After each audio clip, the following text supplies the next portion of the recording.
actually in my mom's right now.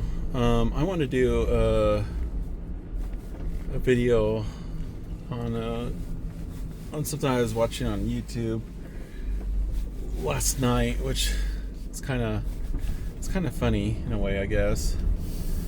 But it was another YouTuber talking about RVs and there's people that think, white people think they're junk, and so I'm gonna go ahead and I guess add my 2 cents worth to the discussion. But yeah, it's not the first time I've heard it. I've heard so many people say that RVs are not worth it. They're built really cheap. They're a pile of junk. And to some extent, I guess it is true. It depends on what brand you go through. Like, I've heard a lot of bad things about Jaycos. I'm not sure if they're true, so I'm not going to say that they are. I know my dad's neighbor had all kinds of issues with his Jayco, even with the toilet seat falling through the floor, and that I know for a fact, because I've actually seen it. He took me over and showed me, but his was a lower end Jayco. It wasn't a very expensive one. So I'm not going to say all Jaycos are crap, but I mean, I guess that's the word out on the streets, right? So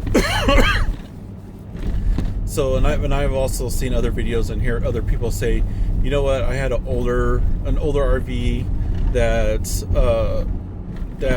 doesn't even have half the issues that the new ones have, and I find that hilarious because if you talk to a lot of RV owners that's been in the game for a while, they'll tell you up front, if you want an RV that you don't have to fix all the time, go buy a used one. And the reason why they say that is because when you buy a used RV, the previous owners already fixed whatever was going to break in it, right? So of course you're not going to have to fix anything in it because they've already fixed all the issues that were going on with it. And luckily with me, with my RV, the only thing that I had was a water leak. It was on the back of the toilet. And it's just due to rough roads, right? People don't take in consideration that our roads are not the greatest in the United States. There's some states that are even worse than others when it comes to roads. And then also, people think that all RVs you can take on dirt roads and everything's going to be okay. What they don't realize is those things shake apart because of the rough roads and the dirt roads they take them on. If you want an RV that you can take down a dirt road, then you need to buy one that has the suspension that's made for that type of road. But my personal opinion, I think if you choose right, you do your research, you're gonna find that you can find a pretty good RV out there. I've been more on the side of the Forest River family, and I've never had any issues with them. Like I said, I've had just that one water leak in the back of the toilet, and I took it back to the dealer and they had it fixed in no time. And that's all I ever had with it. And it's a 2022. I bought it brand new. It's a 2022 east to west Alta. And I've been really happy with it, and it's been down dirt roads. I don't take it far onto dirt roads, like maybe a mile into the campsite, and I don't go fast with it. I travel at a slow speed, especially if I hit like washboard, I'll really slow down on it, just because I don't want to rattle it to death. But anyways, yeah, it's just a lot of people have issues, and I'm starting to find out that a lot of them is not gonna focus. Yeah, maybe I should have done it the other way, but I don't feel like filming myself, so I definitely not gonna turn the camera. But anyways, a lot of people that do complain are new owners with RVs, and they don't realize what you can and cannot do with an RV. And so as soon as it starts falling apart, they blame the RV instead of blaming themselves for what's going on with it. And don't get me wrong, there are RVs out there that just build like junk, and no matter how much you baby them or what you do, they still end up falling apart just by looking at them cross-eyed. So, if you're planning to talk to experienced RVer, talk to someone that's been doing it for a while. I know when I got into it, that's what I did. I was looking at YouTube videos. I actually talked to them and got their point of view and what to look for in an RV. I know my Alta, I know they changed it because I looked at the newer models, the 2025 with the same floor layout, and they dropped the payload down to like 1,200 or 1,300 payload.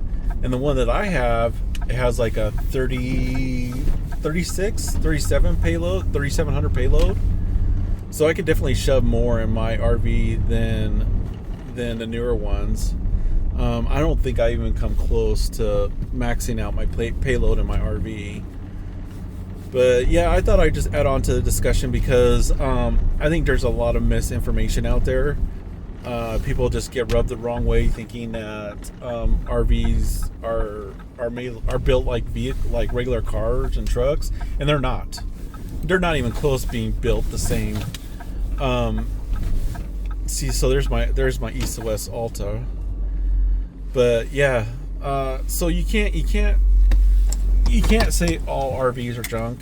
And they all are gonna have issues. Like they're all gonna have some kind of something going on with them. Even the higher end, it doesn't matter if you're buying a Brinkley, a Riverstone, Wildwood, Alliance, any of those. Those luxury ones. Even if you're going that route, there's always something that's going to happen, right? Because you're traveling down rough roads, and they're not all going to be having the same suspension as each other. They all have like different suspensions that they utilize, and they use different ones to keep the cost down. But in the end, a rough road's a rough road, and it doesn't matter if you're running just a regular fifth wheel suspension on there. It's not going to help.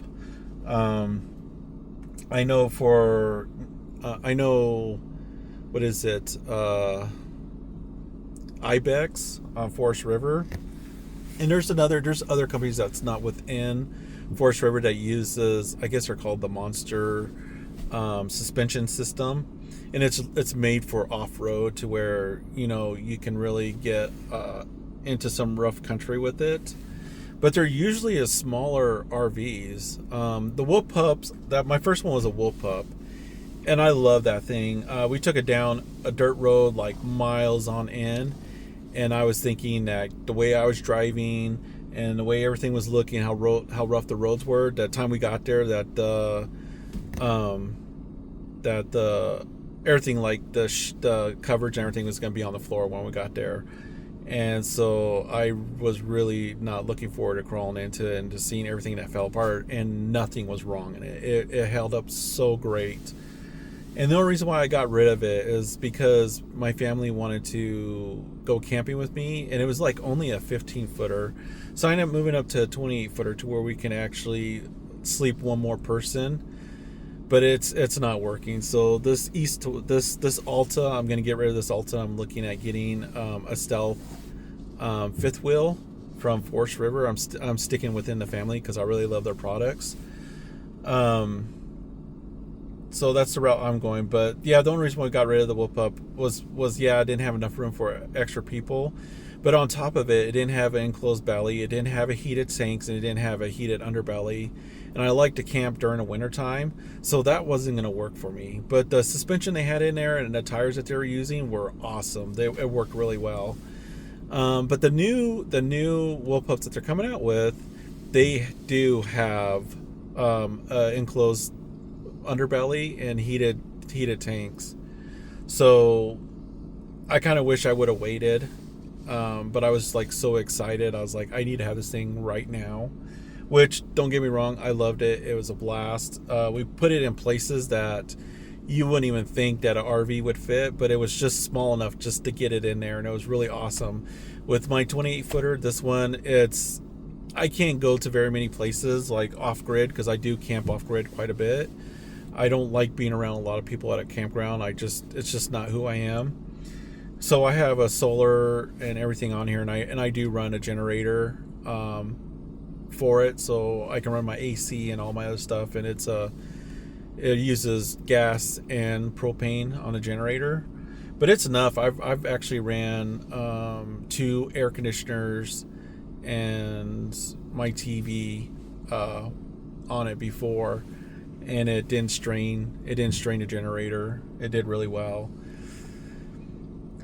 So yeah, that's my take on it. If you are interested in getting an RV, I think you'll be really impressed with them. But you got to make sure that you're getting the right one for the right reason, for the right thing that you're doing it with. You can't just go get a luxury RV and take it out in the boonies, because that thing's gonna fall apart and all kinds of bad things are gonna happen with it. But do your homework. Choose the plan, the floor plan that you love. Something that you're going to be sticking with for a while. With me, I end up trading out my RVs like every 3 to 4 years, just because they come out with new technology and they come out with different lighting. So I kind of go towards that.